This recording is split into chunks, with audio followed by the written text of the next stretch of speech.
Please, please, come on.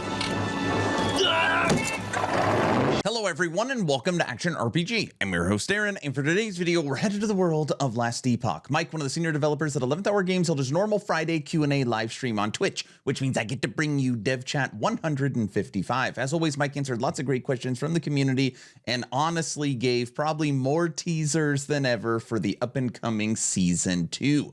And we're going to jump right into it with this first question. It's what I put on the thumbnail. Are you feeling pressure because of Path of Exile 2? Listen to this.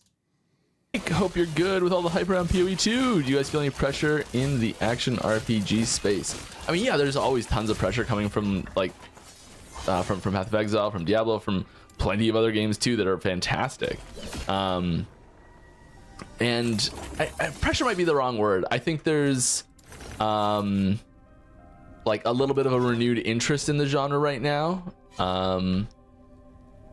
And we're in this odd space, like a week before their beta starts, where we can like almost like there's more traffic, but at the same time a lot of it's around POE 2, and we're not quite ready to start like just, hey, look at all this stuff, because I think it might get kind of lost in the POE 2 beta. So I don't know what the strategy is around that, but I'm pumped for the POE 2 beta. I think it's gonna be sweet. For the early access, sorry. I don't know. I think it's gonna be really interesting to play and see the similarities and differences and things, because I know that there's like by starting fresh again, they managed to tackle a lot of the same problems without having to tackle all the same problems we've had to tackle without having to build off of an existing system. Similar, and so I think that a lot of the ways that they've approached some of these problems from a design perspective is kind of similar to what we've gone for as well. Like that sounds bad. That's not what I mean. Like where you start looking at a problem and say, how do we fix that? And then you're not beholden to a previous system to fix it in a certain way. Makes sense. And so I'm interested to see some of the solutions they've come up with, because I think they'll be more relevant to Last Epoch than POE 1 had been. Very interesting. One, obviously, the interest in POE 2 has gone nuclear. Every video, every social post, that's all you see is Path of Exile 2. People making full videos just on nodes that were leaked and things like that. But I think Mike is absolutely correct. Anything that EHG releases for Season 2 on Last Epoch is just going to be lost in the minutia of POE 2. Maybe wait a couple weeks after. Now let's talk Lich. You said that there are updates to the Lich Mastery, if I remember correctly. Any chance we might see some of those tonight? No, the updates we're doing to Lich are pretty minor by comparison to a lot of the other things we're doing. One of the things that was poised for Lich is teetering on a knife edge right now, if it's going to make it or not. What I meant was there was someone who wanted to do a supporter unique for Lich, and they wanted to wait until the thing that is like maybe or maybe not coming, but to be released first before they made their unique, because they pitched their unique, and we're like, that's kind of the thing we're adding already, so maybe wait and build off that. And they've been around forever, so they had no problem with that. Lich update, maybe. My friend Frozen Sentinel, this one's for you. We talk a lot about new stuff. What about nerfs? What's on the team's radar for the nerf hammer? I mean, there's a few things. I don't want to speak too specifically, because I could get something a little bit wrong, and I also could miss things as well. So this is far from an exhaustive list. I will not even attempt to do that. I think there's a few really obvious targets for things that are just like, they're overtuned and it's really obvious, but it doesn't necessarily mean like the entire class fantasy is getting. Why is this so much harder? I just realized because I clicked empowered. Gotta be on your toes, Mike. Here it comes. Let's not die here. Go ahead and say it. Okay, what's an example of something that's obviously really incredibly powerful? The ward generation from the Frostclaw tree. It's a lot for putting some skill points in. And I think that I think it would be better, like it's still good that there's a very high ward generation possible in that type of gameplay, but it probably kicks in a little too early, mostly because because it is purely in the skill tree. So I think we'd likely be nerfing that a little bit, but then looking for a way to maybe itemize that process a little bit. So it's something that can be incorporated into your build a little bit later on.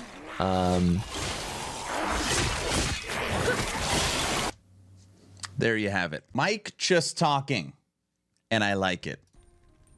Oh well, fine, we'll deal with it later.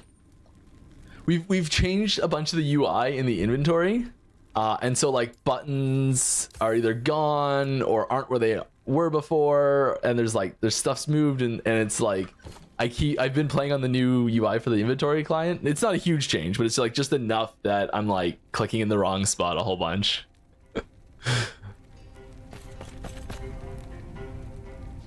Which is something that we mentioned, I think, already in the monthly as well, is that there's now tabs for your inventory, and different categories of things can go in different tabs. And it'll clean up the picking up process for a lot of stuff that people will be very happy about. No comment. Teaser 1. We've been going for a little while. How long? Half an hour? That's plenty of time to do one, right? Boom! Here's a little Void Knight passive tree teaser. Necro's the most played class because you guys do it so well. Thank you. Even the non-summoner builds are so much fun. Yeah. Yeah. With season 2, will there be changes, small and big ones, for every class? Yes. Or are there a few that will stay totally untouched? No. If you can say anything to that, of course. Yeah, there's I mean, so you're gonna see the biggest changes on I would say Sentinel, as that'll have the biggest changes across all three masteries are getting a bunch of touches. There's one reworked skill there that was, it's volatile reversal, which we've been talking about for a while now, which was, you'd take volatile reversal in almost every single build because it had such a humongous damage output. Even if the functionality was brutal for your build and playstyle, and you just as a person didn't like it, it was so powerful that you kind of had to take it. Which is just like, it removes, it's, you're now picking 4 skills instead of 5, so like the creativity in build crafting diminishes a whole bunch. And for a lot of people, it wasn't a playstyle they enjoyed, so we wanted to pull that out while still having it be a viable and fun and powerful option for people who do like it. And so there's going to be that skill got reworked, base functionality, tree, everything. We've been teasing nodes on that like crazy, and there's a whole bunch because of that. There's a whole bunch of stuff around it that had to get adjusted too, because a lot of stuff had to get buffed because it was all being propped up by volatile reversal. So yeah, there's a lot of changes in Sentinel in general, and that's, yes, there is. Your devouring orbs immediately create void rifts on cast. This is the first teaser. Mike talks Endgame. But Endgame is getting a very substantial update. This is something that we know. It's the system that we're releasing for Endgame is kind of the reason why season 2 got delayed so much, because we were planning on having a smaller version of this for 1.3 originally, and from all the feedback we got from 1.1, people were kind of like, that's not going to be good enough, basically. And we really wanted to have a big update to Endgame to come and kind of breathe new life into the moment-to-moment decision making, but also the like meta decision making for Endgame, because right now there's not a lot of meta decision making to make in Endgame right now at all. Basically, there's like your Endgame meta decision making is, do I go down this path or this path? That's basically it right now. And everybody goes right. And there's like the little things of like when you're on the timeline web, like, oh, do I go down this side of the tree, or do I go down that side of the web? Like when you're in a specific timeline echo web, and like that's I think that is less. There's less, like, I don't know. It feels like there's less impactful decisions that you're making there. because you're just making like the next decision. You're not there's no reason to like think ahead very much. There's like little things here and there, but it's really subtle and it doesn't feel very specific. And there's a few things we added with this with the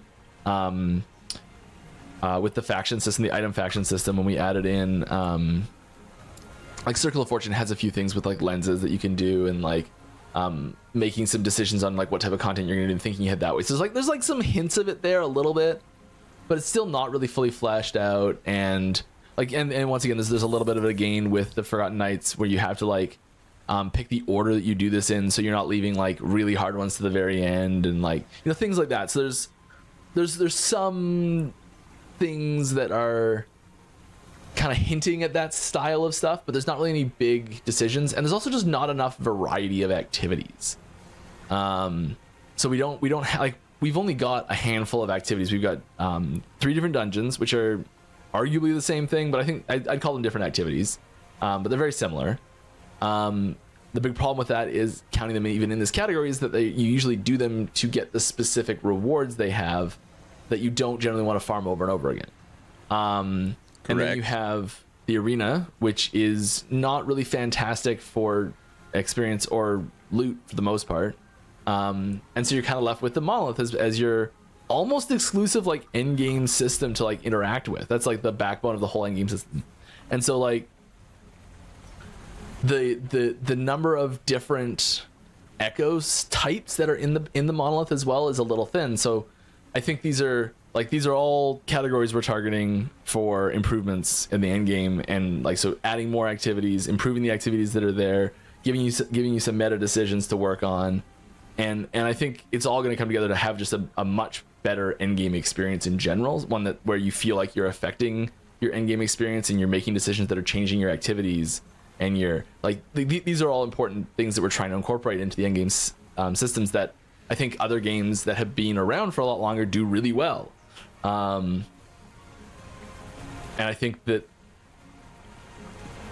players having those experiences in those other games is making it really clear what we're missing in these categories.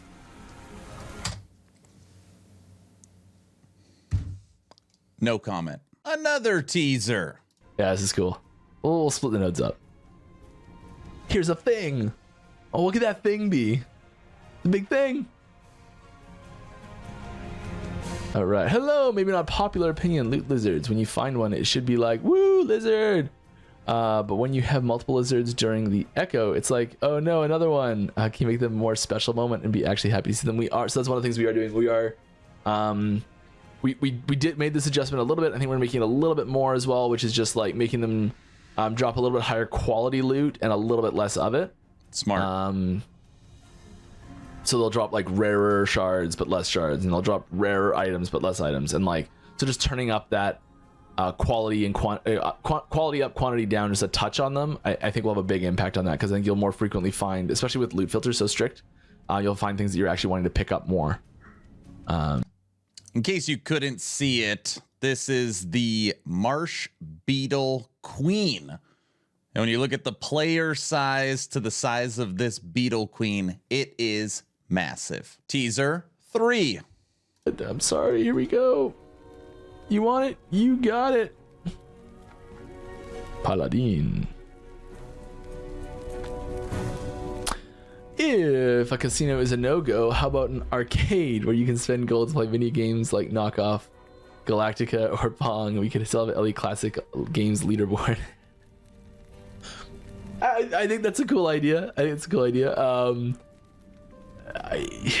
think we'd want to tie it in a little bit to LE and have that gameplay transfer over a little bit. I don't know. I think that might be a little too removed, but maybe. I think there's definitely room for mini games that have effects on things, and, you know, like there's room for tie-ins there, I think. That would be sweet. Divine Bolt fires extra projectiles, but has reduced chance to cast on hit. Divine Bolt damage 10%. 4-point bonus. Additional Divine Bolts. This is cool. Teaser 4. I have one more. Yeah, I have one more thing. Okay, cool. I got it. Here's another teaser. Just we're running low on time. So I've talked about PvP. I'm gonna pause it right there. Forge Master's Might. Let me read this out loud. You can equip a shield alongside a two-handed axe, mace, sword, or spear, but you have less blank. They're not exactly sure on what you're going to have less. And you can't have a catalyst, but yes, two-handed in one hand coming. All right, everyone. Unfortunately, we have come to the final question for Dev Chat 155. Mike, as always, thank you for these Friday live streams. The community truly appreciates it. Always a good time. And I like that you are showing more and more every single Friday. And this last question is actually going to talk about some movement, finally, with sets. Please like, share, and subscribe if you think I have earned it. Check out the Discord, 4,200 members, where we do movie night, game night. We do game giveaways and merch giveaways every 2 weeks. Over 4,200 members. It's the best place to hang out. Best way to support is Patreon, and I'm live on Twitch almost every single day on Aaron Action RPG on Twitch. I'm done. Mike, take it away. I remember you say you plan to change set items somehow. Are we close to this change, or is it still just far away? It is closer than it's ever been, but I have no ETA.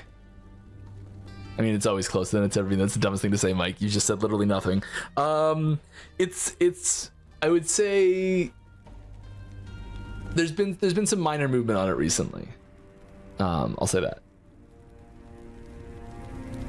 But I don't want to promise anything around it. It's one of those things that it's a system that we've had like in the chamber for so long, and like it's gonna be great, and like it doesn't need to be super complicated, but just getting set items integrated back into the like, hey, a set item dropped, yay, like having that moment come back is so important, I think. I feel like is Bard coming?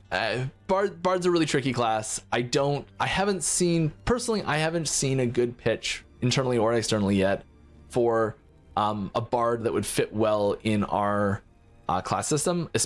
Bard is a base class. I don't think it would work. I think it would have to be a mastery, and I haven't seen a good base class that fits Bard really well yet.